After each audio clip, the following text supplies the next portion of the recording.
Hello everyone! So I told you so, young Erdogmus, only 14 years old, has taken the lead in the tournament ahead of Carlsen, ahead of the best player in the world. And in what a way! You're going to see the mate he's about to produce, it's incredible. Come on, let's take a look. Erdogmus has white, and he starts with the king's pawn. He plays e4, and his opponent is the Swedish Grandmaster Grandelius, who responds with e5. Knight f3 attacking the pawn, knight c6 defending, and bishop b5. Here black plays bishop c5, pawn c3, so that the c3 pawn supports the central expansion with d4. Knight f6 comes to attack the pawn, but Erdogmus goes for kingside castling. Because if black takes the e4 pawn, then there will be queen e2 with a counterattack on the file. There's no shortage of targets. That's why Grandelius prefers not to open the e-file and secures his king with kingside castling. The d4 push, the bishop retreats to b6, and bishop g5, the pin. Here black plays h6, they attack the bishop, and Erdogmus prefers to retreat to h4 and maintain the pin. Now, of course, black could get rid of the bishop with the g5 push, but it's risky for their king. In the game, they didn't dare play g5, but if black plays g5, we can sacrifice the knight. Pawn takes, bishop takes, and we've sacrificed the knight for 2 pawns, but the black king is very weak. And there can be many moves that allow for an attack on the knight. Starting with taking the knight on c6, then taking the pawn on e5 to attack the knight, which is pinned, but also moves like queen f3, which could attack the knight, or even the f4 push to take on e5 and free the rook in the ongoing attack on this pinned knight. That's why black doesn't play g5 in this position. They prefer to play d6 and build up their position a bit. A4 simply threatens to trap the bishop. To play bishop takes knight, then a5, and the bishop has no squares left. That's why black plays 5 themselves. And then queen c1. An incredible move. Very difficult to imagine this queen c1 move. But obviously now black is even less inclined to play g5 because the sacrifices will come very, very quickly on that g5 pawn. Now we know the e4 pawn can't be taken because of the pin, but the d4 pawn could be taken now that the queen is moving.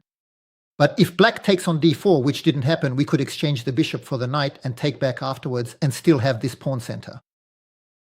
That's why black simply plays queen e7. Rook e1 comes to defend the pawn, taking on d4. We exchange the bishop for the knight first, then take back. And here Erdogmus has a better pawn center. Now, while it's true black has the pair of bishops, for now the bishop on the light squares isn't doing much. Black is mainly thinking about getting out of this pin, and they play queen e6. And Erdogmus goes off to take the pawn on c6. Well, it's true that black probably left that pawn on c6 on purpose to open up the light squares for the light squared bishop. Bishop d7 is played, the rooks are connected, the queen is under attack. She retreats to c2, and now Grandelius plays g5. This time, the knight sacrifice is less relevant because if he takes back, the pin will be gone. And that's why Erdogmus prefers to simply retreat to g3. He's up a pawn with a strong pawn center. The only thing he must be very careful about is the bishop of white square, as it's the only piece he's missing. Black plays knight h5. Erdogmus plays e5 with the idea of taking on d6. The knight protects the rook, and the rook can then attack the black queen. Knight takes g3. Pawn takes g3. g4 is played to drive away the knight and weaken the protection of the d4 pawn. But pawn takes d6 is an intermediate move attacking the queen. And here Grandelius chooses to play queen g6. Why? He's looking for a queen's trade because he's well aware that his king is still exposed. And then he thinks that in a transition to the endgame, without the queens, his bishops in an open position will shine, especially since the knight is driven away from protecting the d4 pawn. But look at what's going to happen. Erdogmus accepts the queen's trade. Queen takes, pawn takes. However, it opens the f-file. The knight is driven away. The fifth file opens for the rook, with the bishop being able to take on d4 and attack the pawn on f2. And one might think that this position is very dangerous for Erdogmus. But he's going to play knight e5. He attacks the light-squared bishop. Bishop takes d4. The game becomes totally crazy with all the pieces being under attack. The bishop is attacked, but the f2 pawn as well. The b2 pawn, but especially the f2 pawn, of course, with the fork threats. The rook is also attacking. Not to mention other captures, the c7 pawn, the g6 pawn, the g4 pawn. I've rarely seen a position with so many attacks and so many pieces that can be taken. So Erdogmus is going to take the bishop. So of course, in this position, we're immediately interested in bishop takes f2 to make the fork. And yet Grandelius will prefer to take with the rook. Why? Because on bishop takes f2. Check, king h2. If the bishop takes the rook, white could also take the black rook. And if king takes back, pawn takes c7, and white has more pawns, even if it's likely that black will win one back fairly quickly.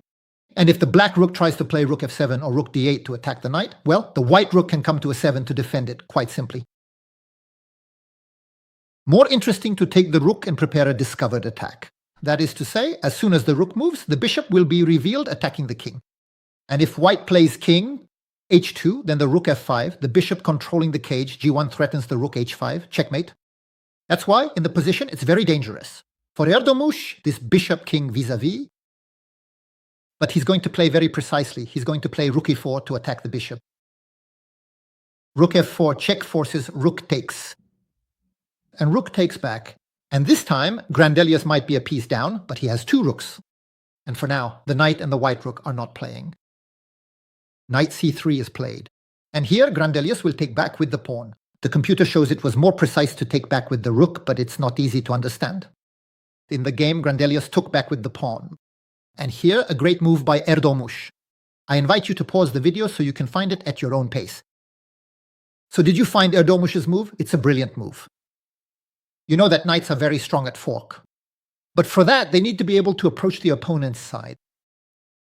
And especially approach the opposing king. And that's what happens, knight d5. The rook cannot take the knight because of the knight f6 fork attacking the king and the rook. So in the position, Grandelius plays h5 to try to solidify his pawns. But rook to a1. And finally, the knights manage to have a dominant position. And what's more, the rook will collaborate. King h7. Knight to f4. We're going to have threats of entering a7 with check. Rook a8.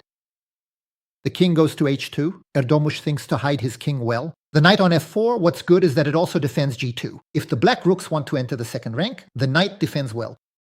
But black still plays rook c2. They'll have the hope of chasing away the knight sooner or later. Rook a7 check. King h6. Knight f6. And here the white threat is terrible. White threatens knight e6 to attack the rook, but especially to control the g5 square and threaten rook h7 checkmate with the other knight protecting the rook. And unfortunately for Grandelius, he cannot parry this threat. He's going to play rook d1. So it's true that if black still had a move, they could play rook c1 with the threat of rook h1 mate. And finally, it's the white king that would get trapped. But it's white's turn to play knight e6 with the threat of rook h7 mate. No choice for Grandelius, who is forced to play g5 to free up the escape square. But this time, knight f8 deprives him of the g6 escape square, and rook h7 checkmate is coming. Grandelius resigns. He is totally helpless against this mate threat. So as you can see in the standings, Erdogmus is in the lead. So of course, we're only at the 4th round. There will be 7 rounds. And the last round will be the final showdown between Erdogmus and Carlsen. So tell me everything in the comments. What is your prediction? What do you think of the Erdogmus phenomenon? Only 14 years old. Look, he's taking the lead ahead of Carlsen. Incredible. Come on, I can't wait to read your thoughts.